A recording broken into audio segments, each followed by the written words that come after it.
like the greatest sadness I have about elephants in captivity in Thailand and elsewhere is that because they are chained up for most of the day and night, they're unable to perform their four natural behaviors, being roaming, foraging, wallowing, and play.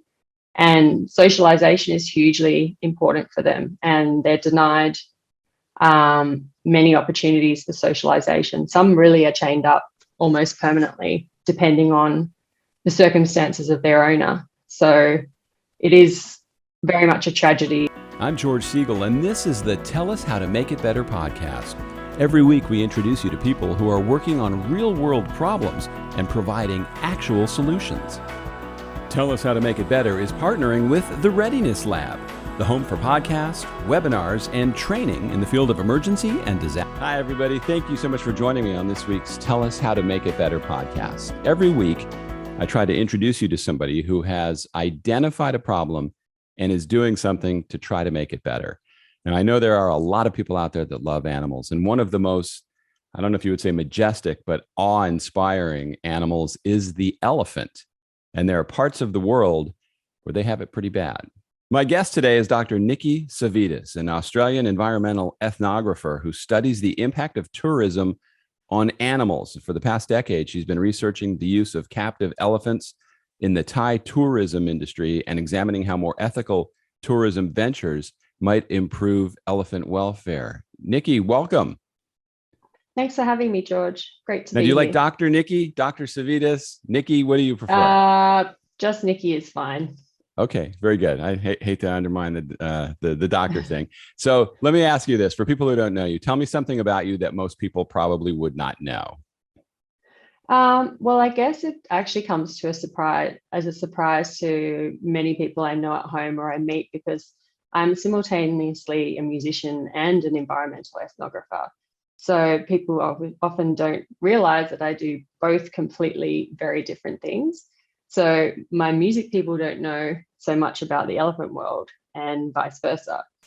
So it's kind of interesting seeing people try and balance in their heads, like, how are you simultaneously an electronic music producer and an environmental ethnographer who's super passionate about elephants? But they're my two main passions, and I'm really lucky that I get to explore both in my everyday life. So what do you do in music? What instrument? So I do everything electronic. So I work with a program called Ableton Live, and I create everything within that. So I played in bands for many, many years where I played bass, and now I get to be all the instruments using the computer. So that's pretty awesome. That's fantastic. Two of my kids played instruments, and it was something that was really good for them. And if you had to go out today to do something fun and it did not involve elephants, what would you go out and do? Well, right now I'm just trying to do more nature stuff. I've got a couple of horses, so I go and see them as much as possible. And that gives me a really good connection because I live in the city and my horses live out in beautiful semi-rural outskirts of Sydney. So I get to kind of have the best of both worlds. Living right near like really busy hubs in Sydney CBD, and then also having nature that I can get to as often as I can. That is awesome. That is fantastic. Okay, so let's talk about what is the problem that you've identified and tell us what you're doing to make it better. Yeah, so I kind of fell into learning about the issues with captive elephants in Thailand more than 10 years ago now, actually in 2008, when I first visited Elephant Nature Park, which is a sanctuary in northern Thailand. And I soon learned that there are about 3,500 to 4,000 elephants living in captivity in Thailand, and most of them are suffering from serious welfare issues. So I started to become interested in finding ways to solve those issues, or at least overcome them to some extent. And that led me down a very long, very complicated rabbit hole that ultimately led to me writing a book.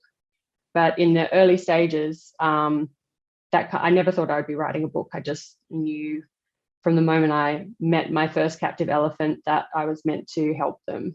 That's interesting. So what is it that got you into doing that? It doesn't seem like that's something that connects with music, and especially being over in Sydney. So how did you get into that whole thing? Well, my academic background is in animal studies and cultural studies. So at the University of Sydney, I did a master's in animal studies in the mid 2000s, and that was around horses and ethics, like the ethics of riding. Excuse me. And I mainly focused on dressage and natural horsemanship, which are two different disciplines that kind of have many interconnected principles. And after I finished doing that, I rewarded myself with a trip to Thailand. And I wanted to volunteer with animals while I was there. So I'd already had great experiences volunteering with animals in Europe, but I'd never been to Asia. So I firstly volunteered at a dog rescue in Bangkok, which was an amazing experience. And then not long after that, I discovered Elephant Nature Park and went for a week at first, ended up staying a month volunteering at Sanctuary. And that was a really pivotal moment that sort of has shaped the next more than decade of my life. Now you hear about all you were telling us about all these elephants in captivity there and how poorly they're treated. Are they indigenous to that area where how are they ending up captive there? Yeah, so they are native to Thailand. They're native generally across South and Southeast Asia. Captivity for elephants has been a 1,000-year process, around at least that long, by Indigenous tribes. And the issue isn't so much how they're treated. I mean, it is that as an issue, but it's the culmination of ongoing environmental, economic, social changes that have meant that once what were more kind of, for Indigenous people anyway, spiritual connections with elephants and a way of life based around elephants has been corrupted by industries such as logging and tourism being two of the most profound. So people who may once have been able to care for their elephants in a more kind way have found that due to declining resources, which includes both natural resources for elephant food and their own income, are not necessarily able to provide the best life for elephants, even if there are some people who aim to do that and are unable to. There are some people who, like everyone, many people in life don't care so much about animals and might be shackled to an elephant as a way of making an income. So there's sort of a broad range of treatment around elephants, all related to the different conditions of captivity. Well, we see that a lot here in the United States. I mean, maybe not, I can't speak to how they're treated, but I can sure speak to how they look when they're in a zoo. And it looks like a pretty miserable existence in that small area that they're given. And I have context for that. As I was telling you before we started recording, I went on a safari with my wife in South Africa, and we saw elephants in the wild. And the guide would talk about the amount of territory they would cover, how they would rub their the trunk on trees, and how they would do all these different things out in the wild that we never think about, because you certainly don't see that in a zoo. And so it seems like any animal in captivity is going to be hugely unfair for them. Yeah, and the main, like the greatest sadness I have about elephants in captivity in Thailand and elsewhere is that because they are chained up for most of the day and night, they're unable to perform their four natural behaviors, being roaming, foraging, wallowing, and play. And socialization is hugely important for them, and they're denied many opportunities for socialization. Some really are chained up almost permanently, depending on the circumstances of their owner. So it is very much a tragedy when we look at the current conditions for captivity. And when they're chained up, is it because how they're using them? I mean, are they using them for rides? I mean, what are they doing to these poor elephants that they're so confined like that? So some are used for rides. Most of the elephants that I worked with and the people I worked with were in traditional villages that have experienced over the past 40 or 50 years rampant deforestation. These were places that were once heavily forested and where Indigenous people kept their elephants as kind of spiritual kin and part of their family. There's still an element of that culture that still exists, but the forest had been completely destroyed. So as soon as that started to happen, the circumstance was you have several hundred elephants that once used to be tethered or monitored within a forest area now suddenly being surrounded by roads and rice fields and farmers who don't appreciate elephants wandering onto their land and can shoot and kill elephants as a result of that. So one reason they're chained up is for safety. Another reason they're chained up is because they're used in tourist camps to give rides and perform in shows, and to be kept on site to stop them roaming due to the conditions of deforestation, which means there's no natural food and no natural habitat. Sadly, this is the lot of most elephants in Thailand. So how do you make this better? What do you have to do? So my focus has been on ethical tourism. So both elephants and their handlers, who are known as mahouts, rely on tourism to survive, and they have for some time. Long story that starts with the logging industry and then the ban in logging, and both mahouts and elephants needing to find employment in tourism to make ends meet, to provide food for elephants and an income for mahouts so that they can provide for their families and their elephants. And traditional tourism camps are, a lot leave a lot to be desired in terms of their conditions. But over the past 20, 30 years, there's been a gradual shift to low impact tourism, sanctuary tourism, and volunteer tourism, which are allowing elephants to experience more freedom in the form of their behaviours, their ability to roam and forage and wallow in dams and rivers and socialise and play with one another. So my real interest has been in primarily volunteering on and studying more ethical tourism ventures and exploring how those ventures are helping elephants to have more freedom. And a lot of that relates to removing elephants from their chains. A lot of it involves rescuing elephants from situations where their welfare is threatened and moving them to areas and working on reforestation and rehabilitation projects aimed at potentially, well, at this stage, small numbers, but potentially in the future, larger number of elephants being rewilded. So that's the real focus. That's a huge task. I mean, you really have to approach this from so many different ways, it sounds like. Not just finding that the elephants are treated better, but the whole thing about the forestation and, what's happening to the forests around the world. I mean, that's a tough one. Do a lot of these elephants end up getting shipped to places around the world and end up maybe worse off than they are where they are now? Yeah, there are some weird exchanges of elephants from certain places to other places. I know that here in Sydney, Taronga Zoo bought a bunch of elephants from Thailand probably about 10 years ago, apparently paid 3 times as much as they were worth. So it's arguable. I don't know. I find it tricky to draw a comparison that zoo life is better, kind of as you were suggesting earlier, because, maybe there's a little bit more space to roam. You might not be on a chain, but you're still there as a spectacle for entertainment, and your world is tiny. Like as you were saying, like when you think about the range area for elephants being, hundreds of kilometers squared, and then you've got them in a tiny space in a zoo. So something like that for me is potentially not as good for elephants as even places where at least they're allowed to, they might be chained up for part of the day, but at least they're, they get a chance to go for walks. They can go to the river and swim in the river and swim in dams and, forage in the forest. Even if this only happens for a couple of hours a day, at least they're getting a change to their environment. So yeah, it's very complicated.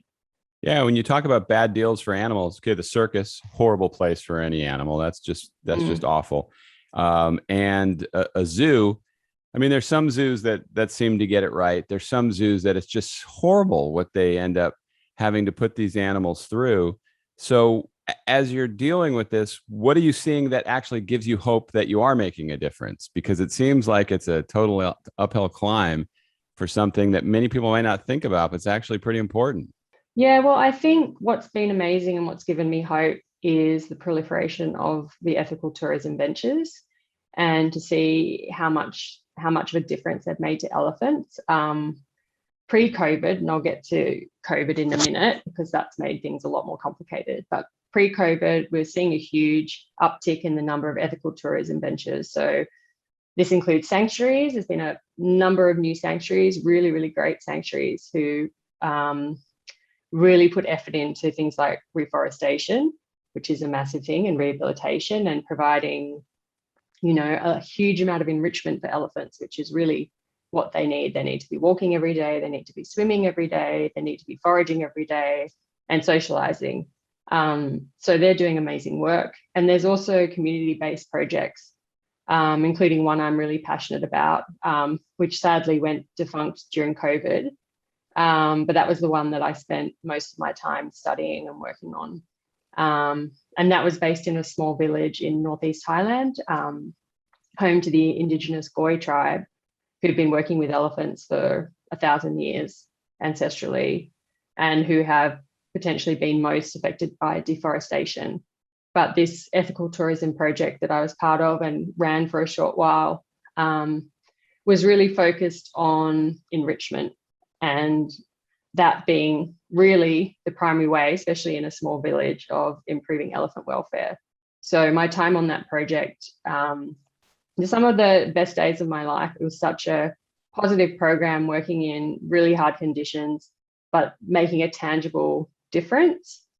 And the success of that project and the feeling that I got from, the sense of hope and the sense of connection within the community and amongst the volunteer tourists who came to volunteer their time and, obviously also their funding to help the elephants, made a massive difference. And so eventually I'll go back to Thailand later this year, and I want to look into resetting up that project and bringing it back to life, because it had great potential and it could be replicated and it could work really, really well. And it just has to come back. Yeah. What are the biggest obstacles you feel you face? I feel like you're running into a wall.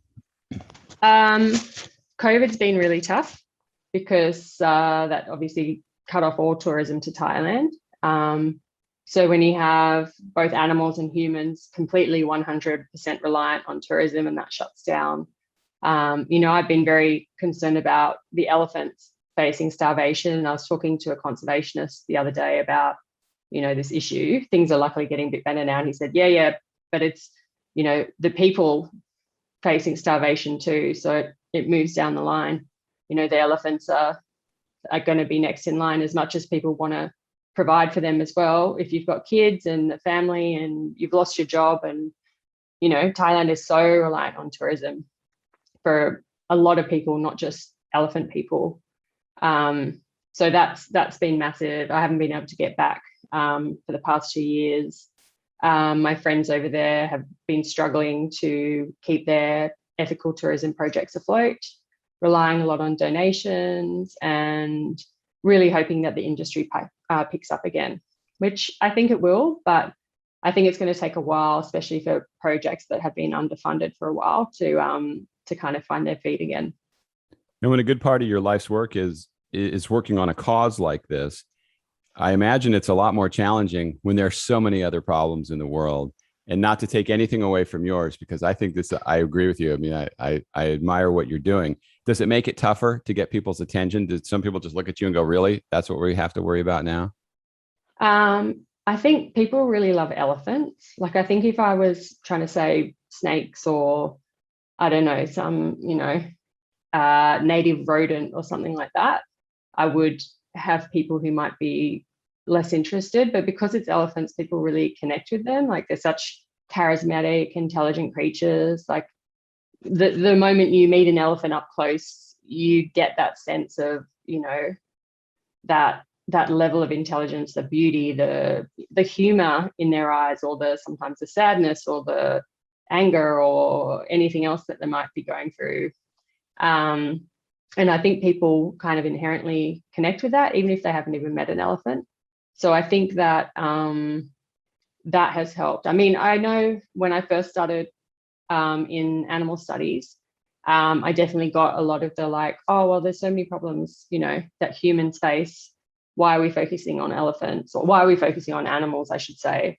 But I do think it's all interconnected. I mean, especially now when we're so focused on climate change and the effects that humans have had on the planet, where we're affecting animals, we're affecting nature, we're affecting Indigenous people who, are marginalized and don't have a voice. And we're also affecting ourselves. So it is all interconnected. And I think a story about deforestation and the destruction of natural habitats, it's the habitat of humans as well as animals.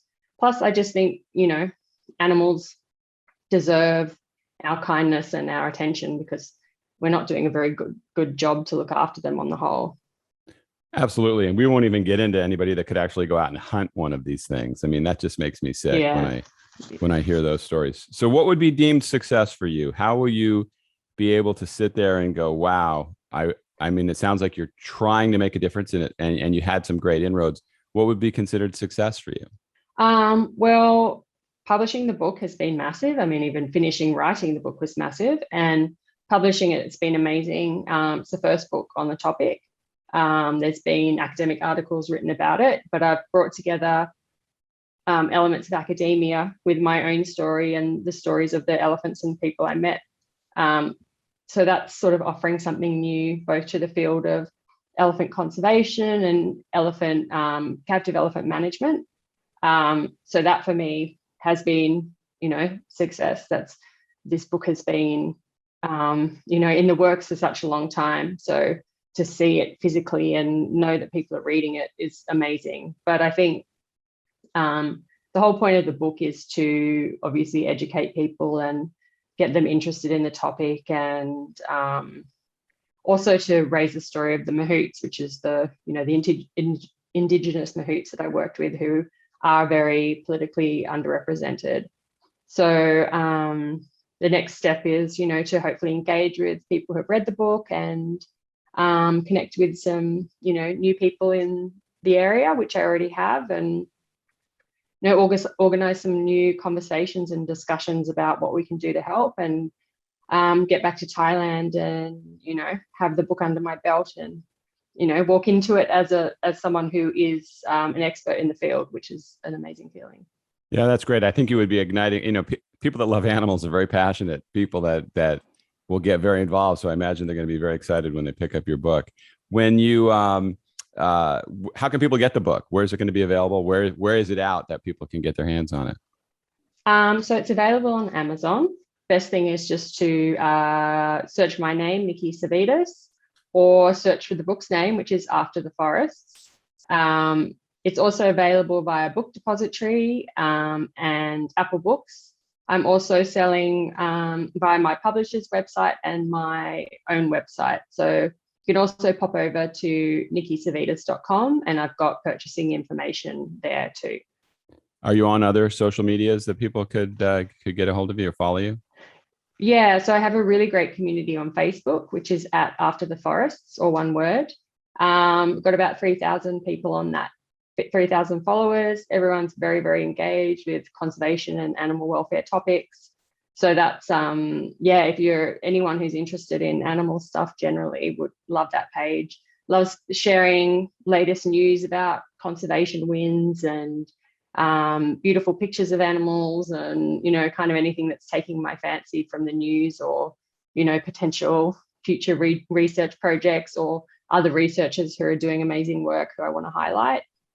I've also got an Instagram at After the Forest, which is pretty low key at the moment. It's mainly just for sharing photos that kind of complement the book, because in my dream I put 20 color plates in the book. I've always wanted to have a book where you have those beautiful color plates in the middle, and the publisher said, do you know how much that will make the book cost? I thought, okay, I'm not doing that. So I've got an Instagram which has all the photos, all the best photos from my trip. There are about 3,000 photos in total, so I just chose the best ones for the Instagram. Excellent. Well, all this will be in the show notes. Now, one last question. What advice would you have for people who see something? You saw something that a lot of people might think, oh, that's an obscure thing, and look at what you're doing and what you've made out of this. What advice would you have for people that see a problem and want to try to make it better? Well, I think for me, the main thing was finding other people who were passionate, because even though writing a book is quite solitary, a a lot of other people helped out with the book. So one of the amazing things of working on those ethical tourism projects was that I met a lot of passionate people. And so I think anyone who wants to do something in their community can reach out and find other people who are passionate, whether that's Facebook or community groups or volunteering with something that's similar. I think, there's such a huge power in connection and sharing resources and all that kind of stuff. Like, I definitely couldn't have written the book without the input of so many people. And I definitely wouldn't have finished it. A lot of the motivation to finish was thinking, well, all these people told me these amazing stories and helped me along the way. So I owe it to them as well as the elephants to, finish the book and get it out there. Yeah, it's also that thing, that mentality of just not complaining or feeling bad about something, but actually stepping into the game and doing something about it. Yeah, totally. Mm-hmm.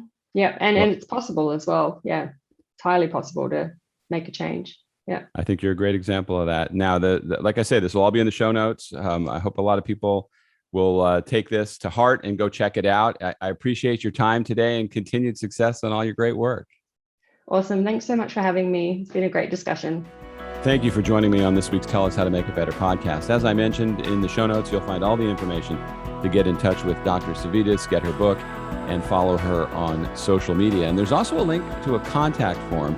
If you have any questions about any of the episodes you've listened to, or if you have any ideas for future podcasts, I would love to hear from you. Thanks again for listening. See you next time.